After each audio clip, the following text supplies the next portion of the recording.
الحمد لله نحمده ونصلي على رسوله الكريم أما بعد فأعوذ بالله من الشيطان الرجيم بسم الله الرحمن الرحيم کل ہم نے لوط علیہ السلام کی قوم کا اور پھر اس کے بعد حضرت شعیب علیہ السلام کا واقعہ مکمل کیا تھا۔ حضرت ابراہیم علیہ السلام کے بھانجے تھے لوط علیہ السلام، تو اللہ تعالیٰ نے حضرت ابراہیم علیہ السلام سے وعدہ کیا تھا کہ آپ کی ذریت میں نبوت اور کتاب جاری کروں گا۔ وَجَعَلْنَا فِي ذُرِّيَّتِهِ النُّبُوَّةَ وَالْكِتاب، نبوت بھی دوں گا آپ کی اولاد کو اور کتاب بھی۔ کتاب کی بڑی ویلیو ہے، یعنی جس نبی کو کتاب بھی مل جائے اس نبی کا درجہ دوسرے نبی سے زیادہ ہوتا ہے، کیونکہ کتاب کا مطلب یہ ہوتا ہے کہ پورا ایک ضابطۂ حیات دے کر جا رہے ہیں۔ اور کتاب کا ایک بہت اہم چیز یہ بھی ہے کہ کتاب کس کا کلام ہے؟ اللہ کا۔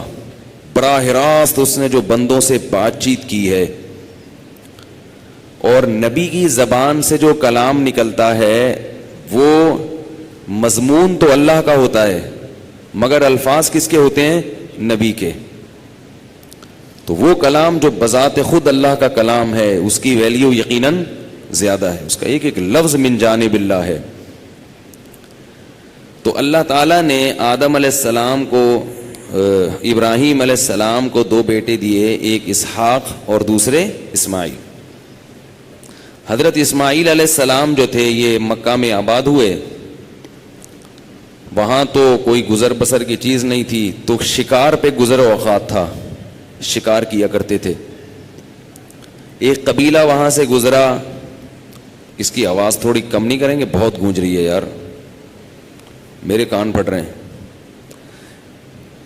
آپ لوگ کو نہیں بہت تیز آواز آ رہی؟ بہت تیز ہے۔ تو ایک قبیلے کے پاس سے ایک قبیلہ وہاں سے گزرا، جب انہوں نے دیکھا نا جہاں پانی ہوتا تھا پہلے زمانے میں لوگ وہاں آباد ہو جایا کرتے تھے، تو پانی نظر آیا، زمزم کا چشمہ نظر آیا، قبیلے نے پڑاؤ ڈالا، آہستہ آہستہ آبادی ہونا شروع ہو گئی۔ حضرت اسماعیل نے اسی قبیلے کی کسی عورت سے شادی کی، اس سے آگے نسل چلی۔ ایک بیوی کو چھوڑ دیا ابراہیم علیہ السلام کے کہنے پر، وہ ناشکری تھی، دوسری سے نکاح کیا، اور پھر ان کی اولاد جو تھی اس میں وہ چلتی رہی۔ وہاں مکہ میں تقریباً 2000 سال تک کوئی نبی نہیں آیا اسماعیل علیہ السلام کی اولاد میں، لیکن یہ جو قبائل تھے جو مکہ میں آباد ہوتے تھے یہ مانتے ابراہیم علیہ السلام کو تھے۔ ادھر جو شام کی سرزمین تھی، مقدس سرزمین، وہاں ابراہیم علیہ السلام کے دوسرے بیٹے جن کا نام کیا تھا؟ اسحاق علیہ السلام۔ تو وہاں اسحاق علیہ السلام اللہ کے نبی تھے، دین کی تبلیغ ہوئی، دین کا بول بالا ہوا وہاں پہ، اور بیت المقدس جو فلسطین میں تھا وہ بھی شام میں داخل ہے، وہ اللہ کی طرف سے قبلہ مقرر ہو گیا۔ سمجھ رہے ہیں؟ قبلہ مقرر ہو گیا وہ، کہ وہاں رخ کر کے نماز بھی ہوگی، اور عیسائیوں یہودیوں کا حج بھی وہیں ہوتا تھا۔ ادھر اسماعیل علیہ السلام کی اولاد میں آہستہ آہستہ آہستہ آہستہ ایک وقت کے بعد وہی بت پرستی کا رواج پڑ گیا جو نوح علیہ السلام کی قوم میں، قوم عاد میں، قوم سمود میں، جو ان میں رواج پڑا وہ یہاں بھی پڑ گیا، اور بیس وہی تھی، عقیدت میں غلو۔ دیکھو ایک ہی برائی ہے جو دنیا ہمیشہ سے کرتی چلی آ رہی ہے، وہ کیا ہے؟ عقیدت میں غلو، تصویر سازی۔ بزرگوں کی تصویریں دودھ والے دکان پہ رکھتے ہیں، جیسے دیکھا ہوگا، پرنس آغا خان کی تصویریں آغا خانی رکھتے ہیں۔ اسلام نے دنیا میں آنے کے بعد تصویر پر پابندی لگا دی، یہ تصویر بنانے کی اجازت نہیں ہے، ختم قصہ۔ تبھی آپ کو محمد صلی اللہ علیہ وسلم کی تصویر کہیں بھی نظر نہیں آئے گی. کیونکہ صحابہ تو نبی کے عاشق تھے اور اس زمانے میں تصویر سازی کا فن عروج پر تھا, عروج پر. لیکن صحابہ نے محمد صلی اللہ علیہ وسلم کی تصویر نہیں بنائی. اتنی سخت پابندی لگا دی نبی نے.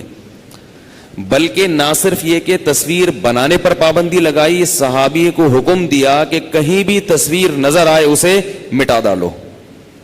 جب مدینہ میں آئے ہیں نا, حضرت علی کو تشکیل کی ہے, جہاں بھی کوئی تصویر نظر آئے مٹا ڈالو, قبر ایک بالش سے اونچی نظر آئے برابر کر دو. یہ جو اتنے بڑے بڑے پلازے بنے ہوئے نا قبروں پہ,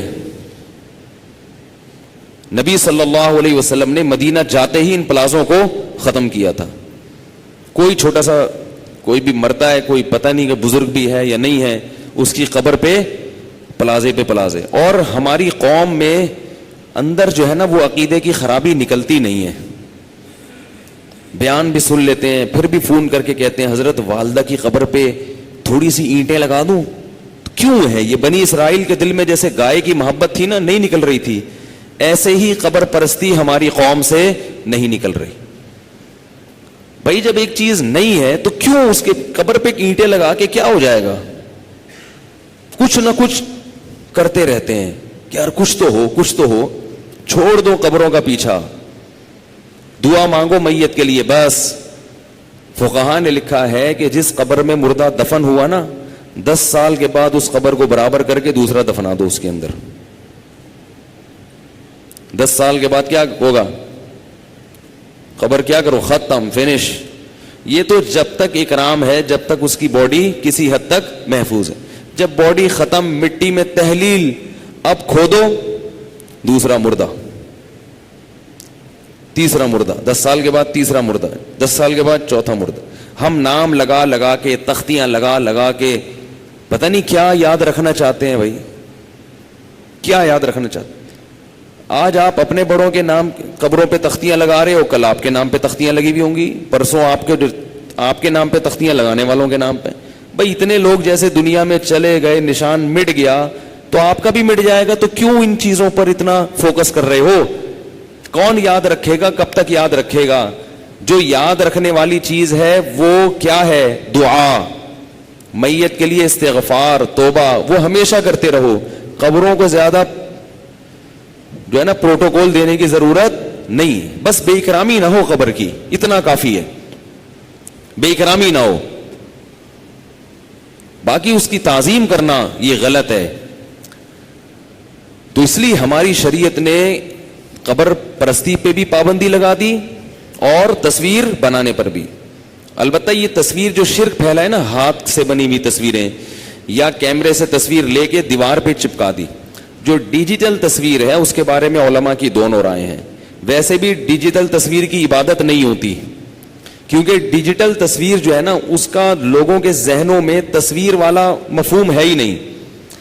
اب دیکھو کہیں کسی بزرگ کی تصویر لگی ہو تو لوگ یہ نہیں کہتے یہ بزرگ لگے ہوئے ہیں, بلکہ کیا کہتے ہیں, ان کی شبیہ ہے.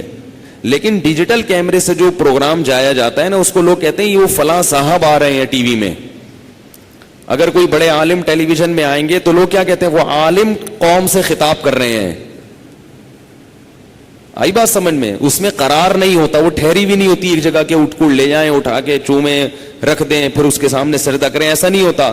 وہ بالکل عرف میں ایسے سمجھا جاتا ہے جیسے بندہ سامنے بیٹھا ہوا ہے, ایسے ہی ٹیلی ویژن کی اسکرین پہ آ کے بھی قوم سے خطاب کر سکتا ہے, یوٹیوب کی اسکرین پہ آ کے بھی قوم سے خطاب کر سکتا ہے, فیس بک کی اسکرین پہ آ کے بھی قوم سے خطاب کر سکتا ہے.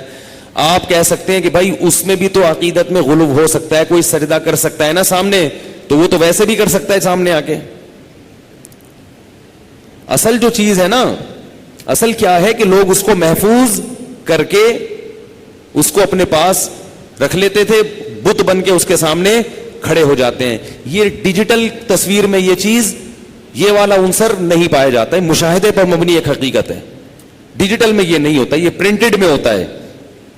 تو یہ تصویر کو جس وجہ سے حرام قرار دیا گیا ہے اس میں سے ایک وجہ, اور بھی وجوہات ہیں, ان میں ایک بہت بڑی وجہ وہ ڈیجیٹل تصویر میں نہیں پائی جاتی.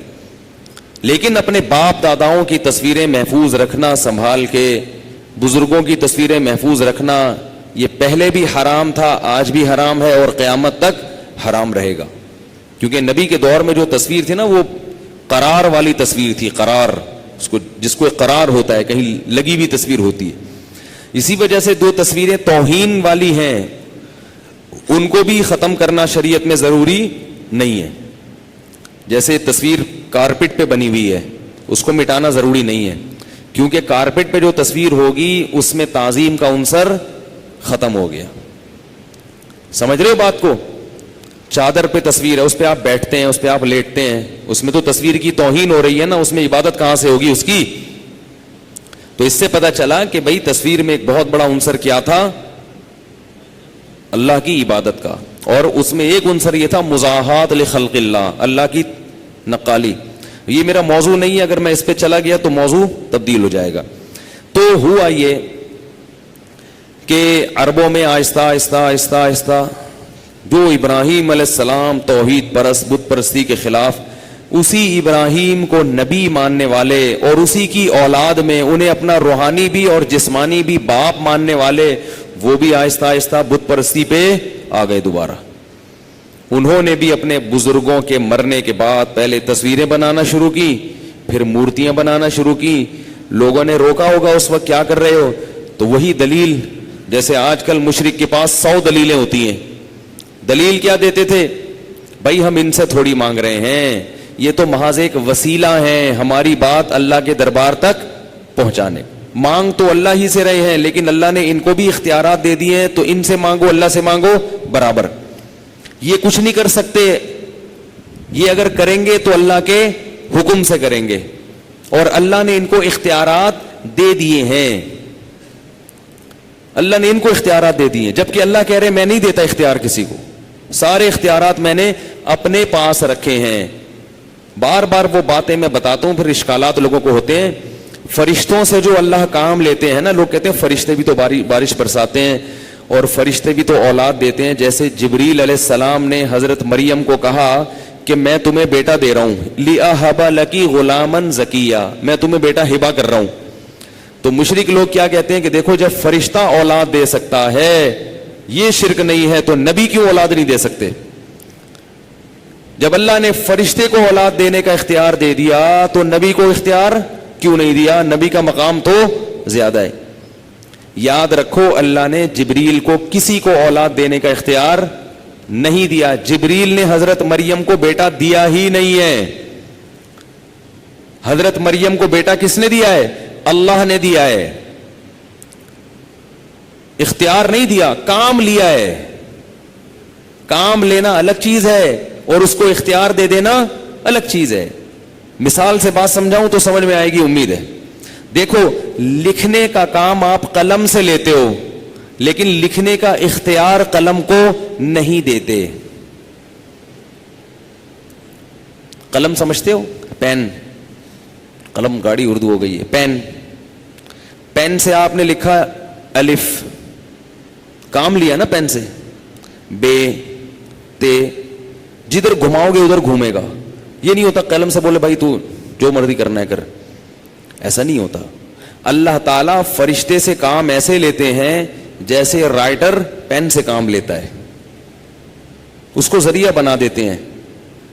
تو جبریل نے جو کہا نا میں تمہیں دینا چاہتا ہوں, یہ نسبت ہے مجازی. اصل میں اللہ دے رہا ہے, لیکن اللہ نے مجھے کہا ہے کہ جبریل تم صرف پھونک مار دو, مریم کے پیٹ میں پھونک مار دو. تم پھونک مارو گے اللہ کی طرف سے حمل ٹھہر جائے گا. تبھی اللہ کی قدرت ہے, یہ جبریل کی قدرت نہیں ہے. تو ذریعہ بنے تھے تو مجازن نسبت کر دی. مجازن نسبت میں حقیقت نہیں دیکھی جاتی. اکثر میں مثال دیتا ہوں نا کہ آپ کہتے ہو میری گاڑی پنچر ہو گئی ہے. بڑی گاڑی نہیں پنچر ہوئی, گاڑی کا ٹائر پنچر ہوا ہے. لیکن پنچر کی نسبت آپ نے گاڑی ٹائر کے بجائے شارٹ کٹ میں کس کی طرف کر دی؟ گاڑی کی طرف. کہ بھئی عقل مند خود ہی سمجھ جائے گا, کیونکہ گاڑی اور ٹائر کا آپس میں رشتہ ہے. اور آسان مثال, آپ کہتے ہو یار میں آج بریانی کی 3 پلیٹیں کھا گیا دعوت میں. کہتے ہیں نا لوگ. اگلا کہا یار پلیٹ تو ایک بھی نہیں کھائی جا سکتی بھائی, تم 3 کھا گئے. تو وہ کہے گا اصل میں پلیٹ کے اندر جو بریانی تھی وہ کھائی ہے میں نے. بولے نہیں نہیں تم نے تو پلیٹ بولا ہے, تم تو پلیٹیں. وہ بولے بھائی وہ کیونکہ بریانی اور پلیٹ کا آپس میں بڑا گہرا لنک ہے, تو میں نے کہا کہ بریانی کی نسبت ہٹا کے کدھر کر دو, نسبت پلیٹ کی طرف کر دو, اس لیے کہ تم خود سمجھدار ہو کہ پلیٹ نہیں کھائی جا سکتی, تو لہذا اس کی طرف نسبت کرنے سے مقصد کیا ہے کہ عقل مند کے لیے اشارہ کافی ہوتا ہے. تو اللہ تعالیٰ نے پورے قرآن میں بتا دیا کہ میں نے کسی کو اختیار نہیں دیا نہ اولاد دینے کا نہ بگڑی بنانے کا, تو اس لیے اللہ نے کہیں کہیں پیغمبروں کی طرف بھی نسبت کر دی, کہیں فرشتوں کی طرف بھی کر دی, کہ ان کو توحید کا عقیدہ اتنا اچھی طرح سمجھا دیا ہے کہ اب اگر پیغمبروں کی طرف نسبت ہوگی تو یہ خود سمجھ جائیں گے کہ کام پیغمبر نے نہیں کیا, ان کے ہاتھ سے اللہ کام لے رہا تھا, ان کو ذریعہ بنا رہا تھا, ان کو اختیار نہیں دے رہا تھا. سمجھ جائیں گے خود ہی ہے, یہ اس بات کو ہر جگہ واضح کرنے کی ضرورت نہیں رہے گی. بات آ رہی ہے سمجھ میں؟ یہی اب لوگ کہتے ہیں کہ چلو کام اللہ ان سے لے رہا ہے, تو ہمیں پتہ ہے جب اللہ پیغمبر سے یا ولی سے بھی کام لے سکتا ہے تو ولی سے مانگنے میں پھر کیا حرج ہے, کرے گا تو اللہ ہی, لیکن لے گا تو ان سے نا کام. سوال سمجھ میں آئے گا تو جواب سمجھ میں آئے گا. لوگ کہتے ہیں کہ ٹھیک ہے, ہم بھی کہتے ہیں کہ اللہ نے اختیار نہیں دیا, لیکن اللہ کام تو پیغمبر سے لیتا ہے نا, یا فرشتے سے لیتا ہے نا. اللہ نے کام پیغمبر سے لیا, چاند کے 2 ٹکڑے کر دیے, کیے اللہ نے. ذریعہ کس کو بنایا؟ پیغمبر کو. تو ہم آپ جب مانتے ہیں کہ اللہ پیغمبر کو ذریعہ یا ولی کو ذریعہ بنا دیتے ہیں, تو جو ذریعہ ہوتا ہے اس سے بھی تو مانگا جا سکتا ہے نا. جیسے صدر مملکت کام لیتے ہیں گورنر سے, ذریعہ بنا دیتے ہیں, تو گورنر کے پاس بھی تو ہم ایپلیکیشن لے کے چلے جاتے ہیں. تو اگر ہم اللہ سے مدد مانگے اور یا رسول اللہ مدد کہہ کے رسول سے مانگے تو کیا ہو گیا؟ کر تو اللہ ہی رہا ہے مگر نبی کے ذریعے کر رہا ہے نا. سوال آیا سمجھ میں؟ جواب, اگر میں سوال دے کے بھاگ جاؤں مجھے چھوڑ دیں گے آپ لوگ؟ سوال کر کتنا اچھا ہوں میں, سوال کر کے لٹکا کے بولوں میں نہیں جواب دے رہا, جاؤ پیسے نکالو, سب لوگ پیسے نکالو پھر جواب ملے گا. فری کی چیزیں مل رہی ہیں نا خام خواہ کی, تو قدر نہیں ہوتی. اب جتنے بیان میں میرے سوال آئے کریں گے نا 50 روپے کے حساب سے سب سے لے لیا کریں, ٹھیک ہے ٹھیک, جو 50 روپے دے گا اس کو الگ میں لے جا کے سوال کا جواب دے. خیر مذاق کر رہا ہوں آپ سے, کہیں 50 روپے نکالنا نہ شروع کر دیں. دیکھو سوال یہ ہوتا ہے کہ جب اللہ نے ان کو اگرچہ اختیار نہیں دیے لیکن اللہ ذریعہ ان کو بنا رہے ہیں, تو ہم نے ان سے مانگ لیا تو کیا حرج ہے؟ جیسے صدر مملکت گورنر سے کام لیتے ہیں, علاقے کے ناظم سے کام لیتے ہیں, تو ہم کبھی صدر کے پاس ایپلیکیشن اور کبھی ناظم کے پاس. دونوں میں فرق سمجھو. صدر کی طرف سے گورنر کو اور ناظم کو باقاعدہ اختیارات ہوتے ہیں. ایسا ہی نہیں ہے کہ صدر ان سے کام لیتا ہے, بلکہ باقاعدہ ان کو اختیارات مفوض کیے جاتے ہیں. پولیس کو گرفتاری کا اختیار دیا جاتا ہے, فوج کو جنگ لڑنے کا اختیار دیا جاتا ہے, وزیر اعظم کو بجٹ اناؤنس کرنے کا اختیار دیا جاتا ہے, اگرچہ اس میں پرمیشن لینی پڑتی ہے. جبکہ اللہ پیغمبر کو یا فرشتے کو اختیار نہیں دیتے. جیسے قلم کو آپ اختیار نہیں دیتے, کام لیتے ہیں, ذریعہ بناتے ہیں. اب دنیا میں اس سے بڑا بے وقوف کوئی نہیں ہوگا جو قلم سے لکھنے کا مطالبہ کرے. کوئی بے وقوف یہ کہے کہ چونکہ قلم ذریعہ بن رہا ہے لکھنے کا, لہذا میں لکھنے کا مطالبہ کاتب کے بجائے کس سے کروں گا؟ بولو بھائی, قلم سے. اب میرے ہاتھ میں پین ہے, کوئی بندہ میرے پاس آیا کہ مجھے کوئی تحریر لکھ کے دے دو یہ والی. اب میں نے قلم کے ذریعے تحریر لکھی, آدھی لکھی تھی. اس نے کہا چونکہ آپ نے قلم کو ذریعہ بنایا ہے, آئندہ میں ڈائریکٹ آپ کو ایپلیکیشن دینے کے بجائے کس کو دوں گا؟ پین سے کہوں گا یار تم خود ہی لکھ دو. وہ کہے گا میں خود کچھ بھی نہیں کر سکتا, مجھے میرا کاتب جدھر کو گھمائے گا میں ادھر کو گھوموں گا, اس میں میرے ارادے کا ذرہ برابر بھی دخل نہیں ہے. اسی وجہ سے ہم بارش اللہ سے مانگتے ہیں, بارش برسانے والے فرشتوں سے نہیں مانگتے. آئی سمجھ میں کہ نہیں آئی ہے؟ بارش کس سے مانگی جاتی ہے؟ اللہ سے. جبریل نے حضرت مریم کو بیٹا دے دیا, آج تک کسی نے جبریل سے بیٹا نہیں مانگا, کیونکہ وہ قلم کی طرح ذریعہ بنے ہو گئے. مجھے کچھ بھی نہیں, میں تو پھونک مار کے چلا جاؤں گا بھائی. جبکہ حکومت نیچے طبقے کے لوگوں کو اختیارات دیتی ہے. وجہ اس کی یہ ہے کہ حکومت کمزور ہے, سارے کام خود سے نہیں کر سکتی, رش لگ جائے گا. اس لیے حکومت میں بل جمع کرنے کا اختیار فلاں بینک کو دے دیا, ورنہ صدر صاحب بیٹھے ہوئے ہوں گے, بولیں گے سارے کام میں کروں گا. سارے کام کیا کریں گا؟ میں کروں گا, میں ہی لڑوں گا بھی, میں ہی یہ بھی کروں گا. تو انسان ہے, جبکہ اللہ سارے کام خود کر سکتا ہے. لا تأخذہ سنۃ ولا نوم, فرمایا اسے نہ نیند آتی ہے نہ تھکاوٹ ہوتی ہے. الحی القیوم ہے, زندہ ہے, پوری کائنات کو تھامے ہوئے ہے. کل یوم ہوا فی شان, ہر وقت کوئی نہ کوئی کام کر رہا ہے. کروڑوں نوعیتوں کے کام ایک ایک سیکنڈ میں کر رہا ہے اور وہ تھکتا نہیں ہے. تو اس کو ضرورت نہیں ہے اپنا کوئی وزیر یا اپنا کوئی نائب بنانے کی کہ بھائی میں سارا سب کو دیکھ نہیں سکتا, کچھ تم کر لو.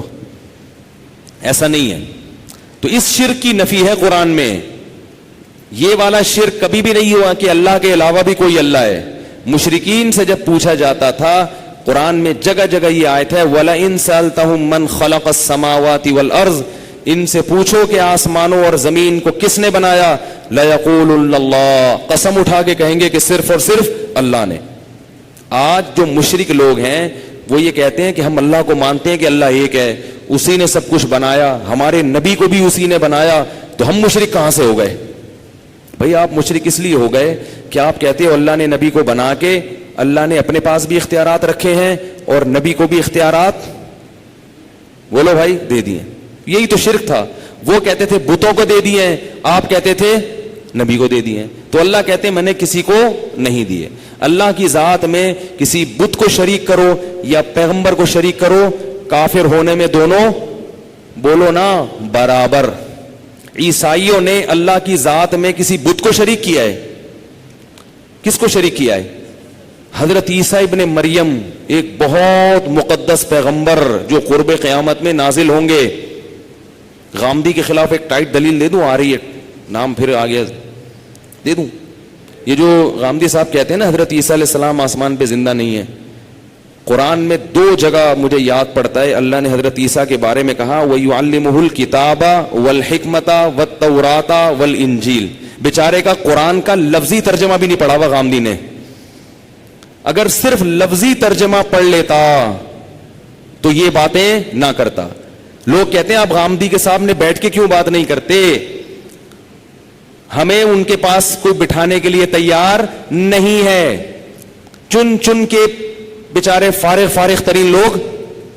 میں کوئی بڑا عالم نہیں ہوں, میں نہیں کہہ رہا کہ میں کوئی بہت بڑا علامہ ہوں, لیکن انشاءاللہ غامدی صاحب کی جو باتیں ہیں اس سے پردہ چاک الحمدللہ کر سکتا ہوں. تو فارغ ترین قسم کے جو بندے ہیں نا لا کے بٹھایا جاتا ہے, اور جب ان لوگوں کو کہا جاتا ہے کہ فلاں مولوی صاحب آ رہے ہیں, یہ تیار نہیں ہوں گے آپ سے بات چیت کے لیے.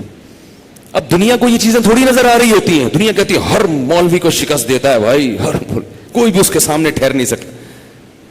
میں ایک دفعہ بچپن میں وہ کھیل رہا تھا شطرنج کھیلنا جائز نہیں ہے, بچپن میں تھوڑا بہت شوق تھا, تو مجھے کوئی کھیلنے کے لیے مل نہیں رہا تھا. تو میرا بھانجا تھا بہت چھوٹا 5 سال کا, میں نے اس کو بٹھا لیا, میں نے کہا کھیلو. تو میرے بڑے بھائی نے دیکھا, بولا اس سے چھوٹا نہیں ملا کوئی اس سے چھوٹا نہیں ملا کوئی, اس کو ہرا رہے ہو یار بیٹھ کے. مجھے بڑی شرم آئی, میں نے کہا کوئی کھیلنے کے لیے تیار ہی نہیں ہے. لیکن ایک بات ہے کہ جیسا بھی ہو ہرانے کا مزہ آتا تھا, ٹھیک ہے نا, ہرانے کا اپنا مزہ ہوتا ہے. تو پہلے سے ہی ایسی پارٹی لے کر آؤ سامنے جس کو ہرانے کا مزہ. تو لفظی ترجمہ بھی بیچارے نے پڑھ لیا ہوتا نا قرآن کا, تو یہ باتیں نہ کرتا. قرآن میں آتا ہے کہ ہم نے عیسیٰ ابن مریم کو تورات بھی سکھائی, انجیل بھی سکھائی اور الکتاب بھی. 2 آیتیں تو اس وقت مجھے یاد آ رہی ہیں جس میں اللہ نے الکتاب کا. تورات تو سمجھ میں آتی ہے, حضرت موسیٰ پر نازل ہوئی. انجیل حضرت عیسیٰ پہ نازل ہوئی. الکتاب کیا ہے؟ الکتاب عربی میں ال جب لگتا ہے تو مخصوص کتاب جس کو سب جانتے ہیں, ال وہاں لگتا ہے. جیسے اس کی مثال ایسے ہے جیسے میں آپ سے کہتا ہوں جاءنی رجل, میرے پاس ایک بندہ آیا. کیونکہ یہ بھی معروف نہیں ہے نا, معروف نہیں ہے, تو میں اس پہ تنوین لگاؤں گا, الرجل نہیں کہوں گا, میں اسے کہا کہوں گا رجلن. کیا کہوں گا؟ رجلن, ایک بندہ, کوئی بندہ. ٹھیک ہے, یہاں تک سمجھ میں آ گیا. اب جب وہ بندہ مجھ سے بات چیت شروع کرے گا تو آپ کے ذہن میں اس بندے کا تصور پہلے سے آ چکا ہے کہ وہ جو بندہ ہے نا وہ جو آیا تھا اس وقت تو اننون تھا.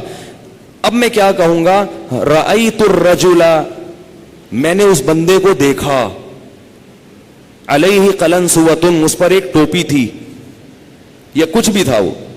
تو اب جب دوبارہ اس کا تذکرہ آئے گا تو رجل نہیں ہوگا بلکہ الرجل, کیونکہ ایک دفعہ اس کا ذکر پہلے ہو چکا ہے. اس کو کہتے ہیں معہود, ذہن میں وہ مستحضر ہو گیا ہے, مخصوص, کیونکہ اب آپ کا ذہن خود بخود اس ال کے لفظ سے خود بخود جائے گا کہ یہ وہی آدمی ہے جس کی پہلے بات ہو رہی ہے. لیکن اگر میں یوں کہتا ہوں جانی رجلن, ایک بندہ آیا, رأیت رجلن, میں نے بندے کو دیکھا, تو یہاں بندے سے وہ والا بندہ مراد نہیں ہے بلکہ کوئی دوسرا ہے. الف لام لگانے سے اور ہٹانے سے اتنا فرق پڑ جاتا ہے عربی میں. تو قرآن یہ نہیں کہہ رہا وَيُعَلِّمُهُ كِتَابًا, اللہ حضرت عیسیٰ کو تورات کا علم بھی دے گا, انجیل کا بھی دے گا, اور ایک مخصوص کتاب ہے اس کا بھی دے گا. اگر وہ کتابن کا لفظ ہوتا نا, اللہ لگا ہوتا, ہم کہتے پتہ نہیں کوئی ہوگی, اللہ نے کوئی کتاب رکھی ہوگی.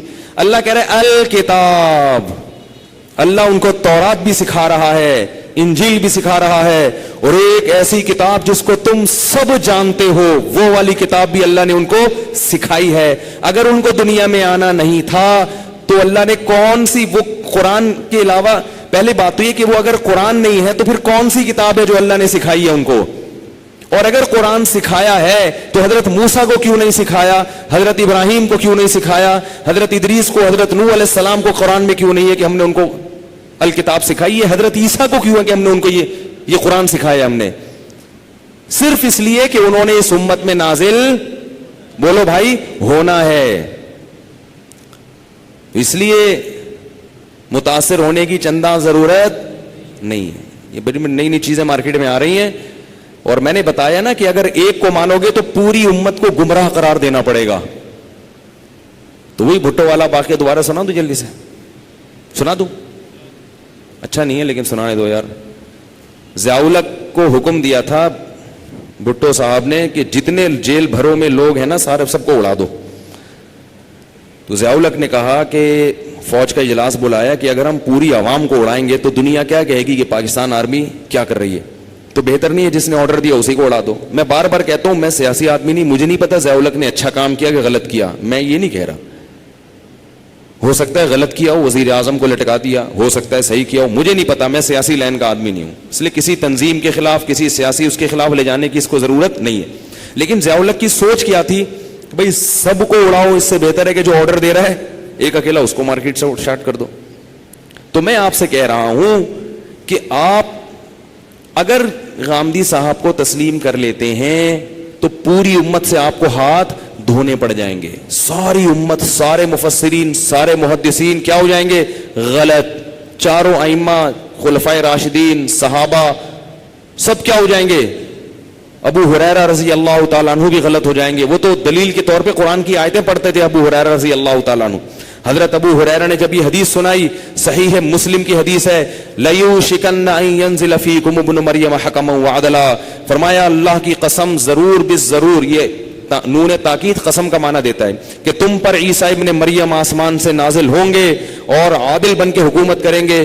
جب یہ حدیث سنائی تو حضرت ابو ہریرہ نے فرمایا اقرؤوا ان شئتم, اس حدیث کی تائید میں اگر تم چاہتے ہو تو قرآن کی یہ آیت تلاوت کرو. اس کے بعد وہ آیت پڑھ کے سنائی انہوں نے, وَإِن مِّنْ أَهْلِ الْكِتَابِ إِلَّا لَيُؤْمِنَنَّ بِهِ قَبْلَ مَوْتِهِ.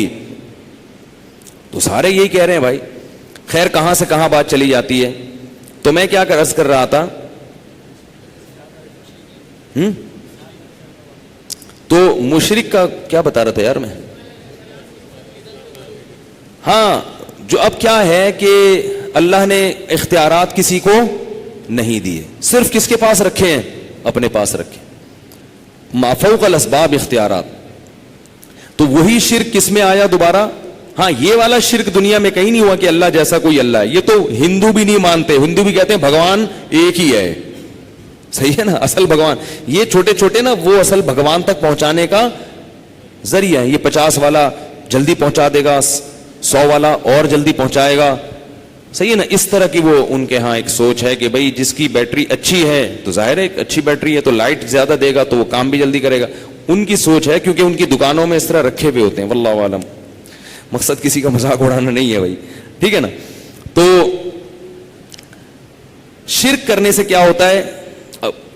شرک کا مطلب سمجھ گئے کہ دو خدا کا قائل نہیں ہے کوئی، قائل اس چیز کے ہیں کہ ان کے ساتھ اللہ نے ایک اختیار بھی نہیں دیا. یاد رکھو، جو کہتے ہیں نا مختار کل بنا دیا وہ بھی کافر ہے، جو کہتا ہے مختار کل نہیں بلکہ بعض چیزوں کا اختیار دیا ہے وہ بھی کافر ہے. اللہ کہتے ہیں کچھ بھی نہیں دیا.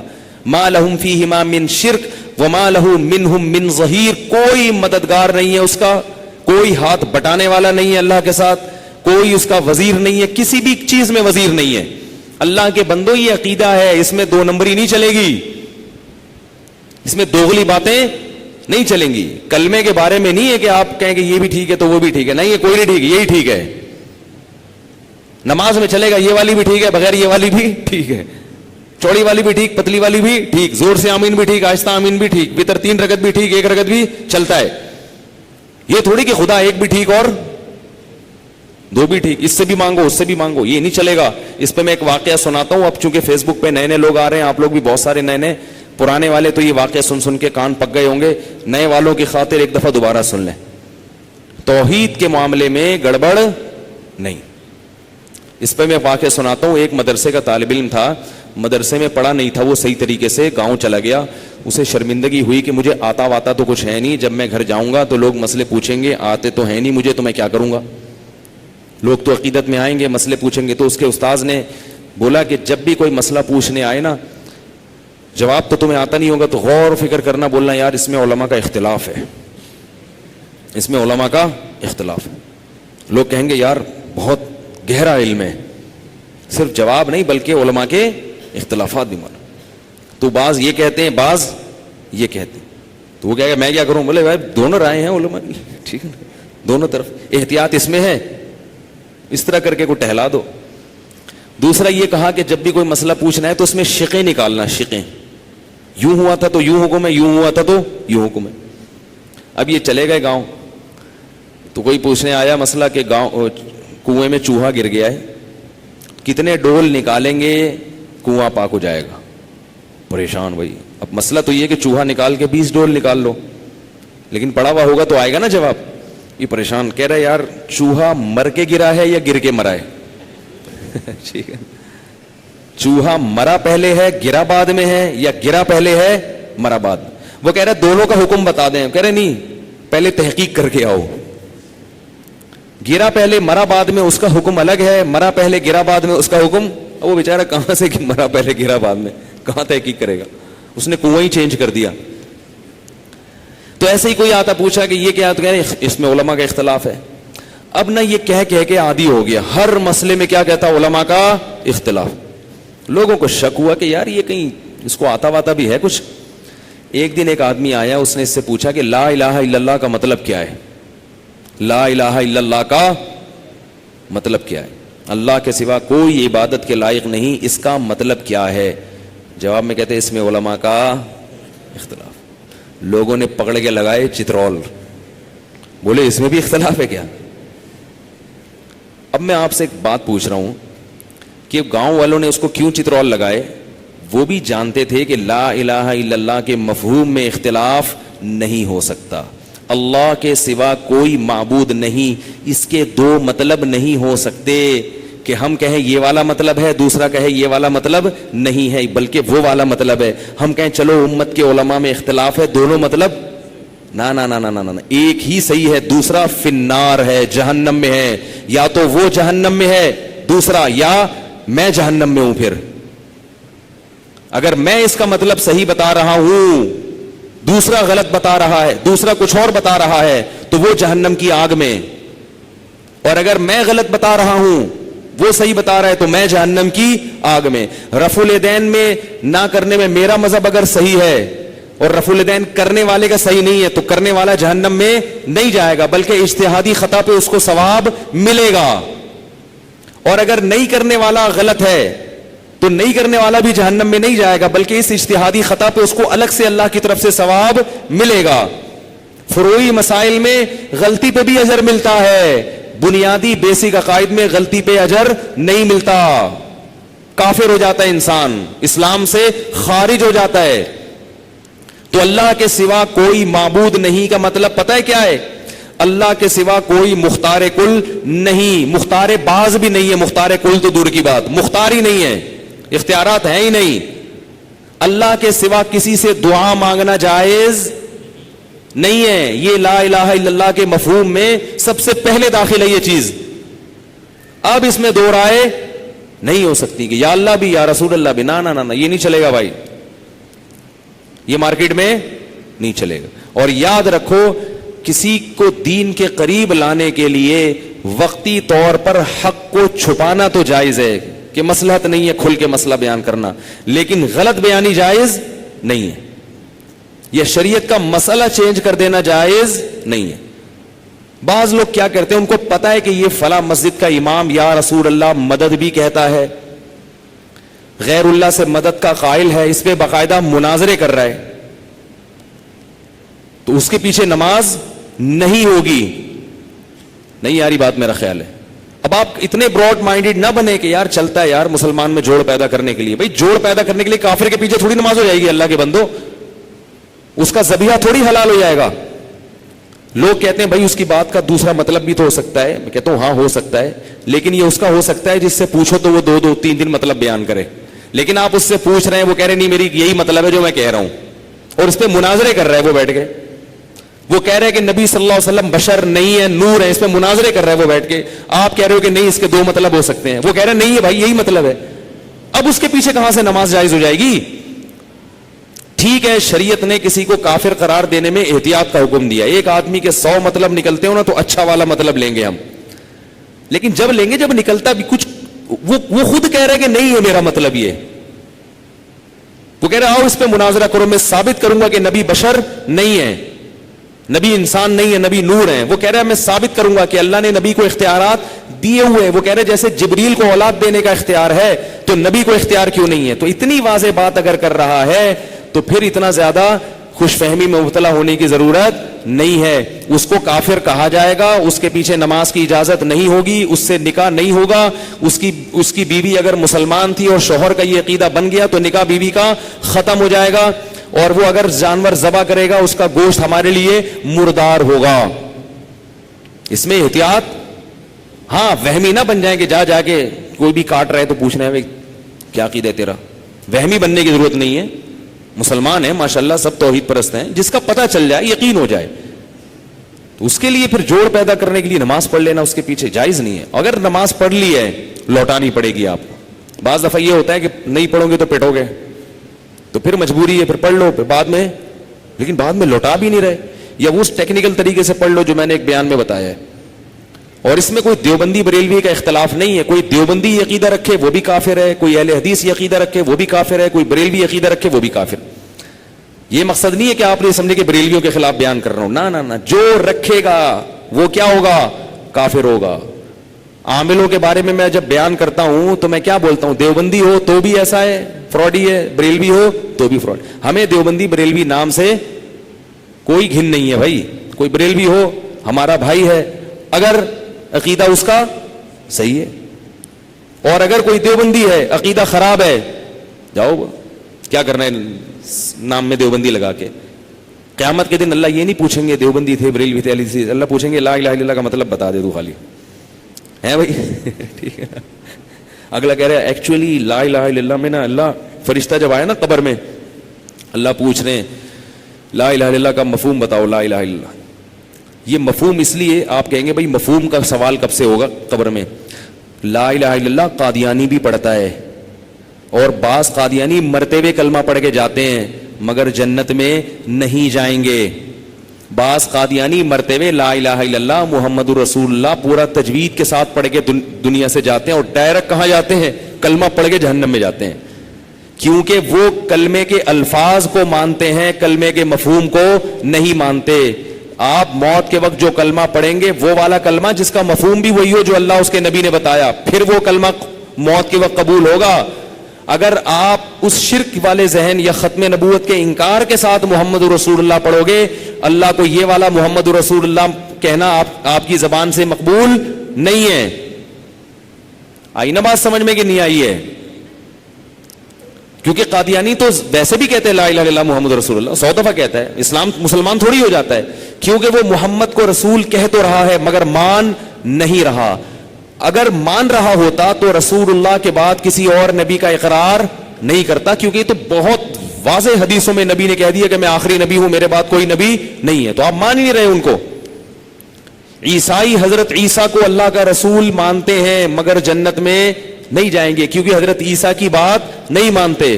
حضرت عیسیٰ نے پیدا ہوتے ہی ماں کی گود میں کہا تھا میں اللہ کا بندہ ہوں، یعنی اللہ کا بیٹا نہیں ہوں. تو اسی طرح یاد رکھو، یہ جو کہتے ہیں نا مرتے ہوئے کلمہ پڑھ کے چلا گیا، تو کلمہ پڑھ کے اس کا کلمہ ہے جو توحید پرست ہو، ختم نبوت کا معترف ہو. تو اس طرح اس قسم کے لوگ جو کلمہ پڑھیں گے ان سے قبر میں سوال ہوگا کہ یہ کون سا والا کلمہ پڑھا ہے، اس کا مفہوم کیا ہے. اب وہ وہاں پھنسے گا تو بولے گا ایکچولی اس میں 2 رائے ہیں. گرین والے کہتے تھے کہ اس کا یہ مفہوم ہے. اللہ کہیں گے تو بتا تیرا کیا تھا، تو یہ بتا کہ تو اللہ کے سوا مدد مانگنا کسی سے جائز سمجھتا تھا. کہے گا ہاں. اللہ کہے گا پھر اسی سے مانگ. کیونکہ قرآن میں جگہ جگہ ہے کہ جب یہ آگ میں جلیں گے تو اللہ کہے گا کہ جن کو دنیا میں مدد کے لیے پکارا کرتے تھے آج انہی کو پکارو، آج کوئی تمہاری پکار نہیں سنے گا. تو اس لیے اپنے حال پہ رحم کریں. خیر میں جلدی سے واقعہ سمیٹتا ہوں. تو شرک کہاں سے دوبارہ شروع ہو گیا؟ کس میں؟ مشرکین مکہ میں، جو ابراہیم علیہ السلام کی اولاد. ان میں کوئی پیغمبر نہیں آیا، صرف ایک اسماعیل علیہ السلام تھے، اس کے بعد کوئی پیغمبر نہیں آیا. لیکن ان میں خصوصیات، بہت ساری پازیٹیو چیزیں حضرت ابراہیم اور اسماعیل علیہ السلام سے ان کے بلڈ میں منتقل ہو گئی تھی. مشرک تھے مگر بہادر بہت تھے، غیرت مند بہت تھے، سخی بہت تھے، رشتہ داری جوڑتے تھے، اور اپنے رشتہ داروں کی خاطر جنگوں میں کٹ جایا کرتے تھے. رشتہ دار پہ آنچ نہیں آنے دیتے. کسی سے دوستی کا ہاتھ بڑھا لیا، کٹ جائیں گے، مر جائیں گے، وہ ہاتھ پیچھے بولو نا نہیں. مشرک تھے مگر ان کے اندر یہ کوالٹیز بہت زیادہ تھی. اللہ نے اس لیے آخری نبی کے لیے اس قوم کا انتخاب کیا کہ ان میں بہت ساری خصوصیات ہیں، ان سے صرف شرک چھڑوا دو تو یہ توحید میں ایسے آگے نکلیں گے کہ دنیا ان کا مقابلہ نہیں کر سکے گی. اور ادھر جو گڑبڑیں چل رہی تھیں، اب جو غیرت مند لوگ تھے نا، دیکھو غیرت مند ہوتا ہے نا وہ اپنے دوست کا مصیبت میں ساتھ دیتا ہے. اور ویسے آپ کی بڑی اچھی دوستی تھی، دوست پٹ رہا ہے تو سب سے پہلے آپ وہاں سے بھاگیں گے. ایک آدمی کہتا ہے کہ میرا بڑا اچھا دوست تھا، ایک دن میری پٹائی ہوئی تو میں نے کہا میرا دوست بھی آئے گا، تو میں بہت دور تک دیکھتا رہا، اتنی جلدی بندہ غائب ہوا ہے پتہ ہی نہیں چل رہا کہاں گیا ہے. یعنی کافی میں نے تلاش کیا، ایسے غائب. اور ادھر جو تھا وہاں پیغمبر آتے رہے ہیں، ہزاروں پیغمبر آئے ہیں. ادھر فلسطین میں، شام میں، آج بھی شام کی سرزمین میں جتنے پیغمبر دفن ہیں پوری دنیا میں کہیں بھی نہیں ہے. ارسلنا رسولنا تترا، اللہ فرماتے ہیں ہم نے پیغمبروں لگاتار پیغمبر بھیجے ہیں، لائن لگا دی ہے پیغمبروں کی بنی اسرائیل میں. تو حضرت ابراہیم کے بیٹے کون تھے؟ اسحاق. یہ کہاں رہے تھے؟ شام میں. اور اسماعیل علیہ السلام کہاں تھے؟ مکہ میں. ان کا تو الگ ہسٹری ہے مکہ والوں کی، وہ میں نے آپ کو مختصر بتا دی. شرک میں چلے گئے، جنگیں، لڑائیاں، ذرا ذرا سی بات پہ جہالت پہ اتر آتے تھے، اور ان کا تو سارا نظام کیا ہو گیا؟ تباہ و برباد ہو گیا. بس قتل و غارت، قبائلی جنگیں، اور جناب اس کا گھوڑا آگے نکل گیا نا دوڑ میں، مار دیا اس کو جان سے. اس سے جان سے مارا، اس نے بولا ہم نہیں چھوڑے گا، ہم بھی مارے گا. ادھر مارا، اس نے پھر مارا. جنگیں بھائی، لڑائیاں، عورتیں بھی قتل کر دیتی تھی وہاں. بڑی جنگیں اور یہ سب میں ان کی، وہ ان پہ کوئی حکومت کرنا پسند نہیں کرتا. بولے بھائی ان کو تو حکمران بنا سکتے ہیں، ان کو رعایا نہیں بنا. لوگوں نے چھوڑ دیا، بولے ان کو لڑنے دو. لیکن ایک خاصیت تھی، بیت اللہ سے بڑی محبت کرتے تھے کہ یہ ہمارے باپ ابراہیم علیہ السلام نے اللہ کا گھر بنائے. ایسی محبت. لیکن عجیب بات ہے کہ بیت اللہ کے اندر 360 بت بھی رکھ دیے لا کے. بیت اللہ کا بھی طواف ہو رہا ہے اور ان بتوں کا بھی ہو رہا ہے، لیکن بیت اللہ چھوڑنے کے لیے تیار نہیں ہوتے تھے. کہتے یہ اللہ کا گھر ہے، یہ مانتے تھے. اور پوری دنیا سے جو لوگ حج کرنے آیا کرتے تھے ابراہیم علیہ السلام کی دعوت پر، ان کا بڑا اکرام کیا کرتے تھے. اجعلتم سقایۃ الحاج و عمارۃ المسجد الحرام، اللہ نے اس بات کا قرآن میں ذکر کیا. مسجد حرام میں اپنا پیسہ لگاتے تھے تعمیر کے لیے، جی کھول کے خرچ کیا کرتے تھے. مکہ میں قحط پڑتا تھا مگر مکہ کی سرزمین کو چھوڑ کر نہیں جاتے تھے کہ اللہ کا گھر ہے ہم یہ چھوڑ کے نہیں جائیں گے. حاجی دنیا سے آتے تھے, ان کا اکرام ہوتا تھا, بہت ان میں اندر بڑی اچھی کوالٹیز بھی تھی. تو یہ تو ان کا تو پھر ہم بعد میں بیان کریں گے. ادھر جو قصہ شروع ہوا اسحاق علیہ السلام کا, ان کو اللہ نے اسحاق علیہ السلام کو بیٹے دیے یعقوب علیہ السلام, جو حضرت ابراہیم کے کیا تھے, پوتے. اچھا, ابراہیم علیہ السلام کو تو بڑھاپے میں اولاد ملی ہے, تو ان کی نسل تو صرف 2 بیٹوں تک گئی ہے, لیکن اللہ نے اسحاق علیہ السلام کی اولاد میں برکت رکھ دی, خوب اولادیں دی. پھر یعقوب علیہ السلام کو اللہ نے نبوت دی. حضرت یعقوب کا لقب تھا اسرائیل. کیا لقب تھا؟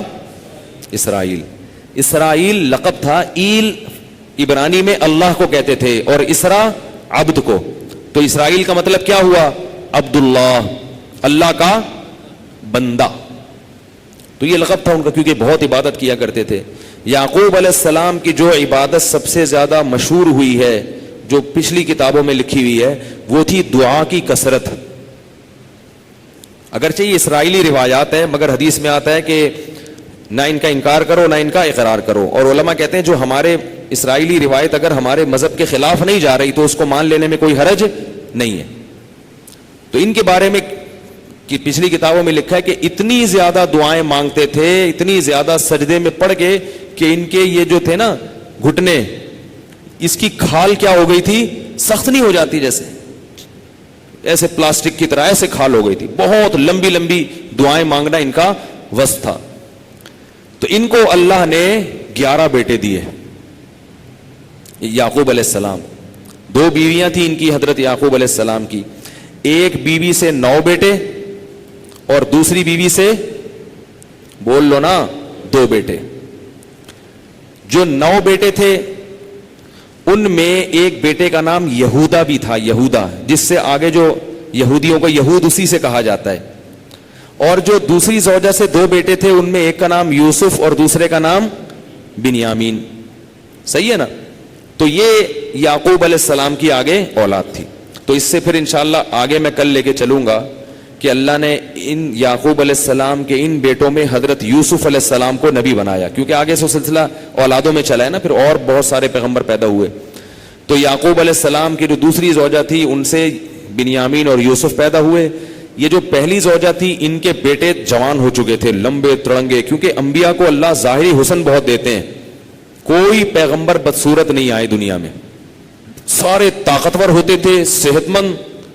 اگر بیماری آئی بھی تو کوئی گھٹیا بیماری نہیں لگی ان کو, تو صحت مند اور بہت زیادہ حسن و جمال, خوبصورتی. اس کی وجہ یہ تھی کہ تاکہ لوگ ان کی طرف مائل ہوں, کوئی اعتراض نہ کرے کہ اللہ نے پیغمبر بنایا ہے, یہ اس کی تو پرسنالٹی نہیں ہے. تو انبیاء کی بہت خوبصورت پرسنالٹی ہوتی ہے. تو ظاہر ہے جب یعقوب علیہ السلام اتنے خوبصورت تھے تو ان کے بیٹے کیسے ہوں گے. تو 9 بیٹے, بیٹیاں بھی تھیں, بیٹوں کا ذکر ہے قرآن میں, بیٹیاں اس کے علاوہ تھیں. تو 9 بیٹے ماشاءاللہ, وہ لمبے تڑنگے جان اور خوبصورت.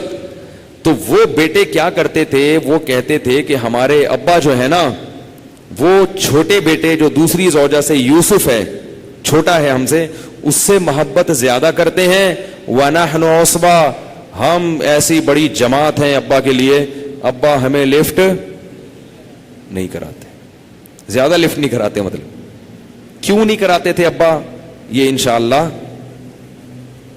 بولو نا کل بتائیں گے, ٹھیک ہے نا. کچھ کل کے لیے بھی چھوڑ دو نا. اللہ تعالی ہم سب کو سمجھنے کی, عمل کی توفیق عطا فرمائے. سبحانک اللہم و بحمدک, نشہد ان لا الہ الا انت, نستغفرک و نتوب الیک.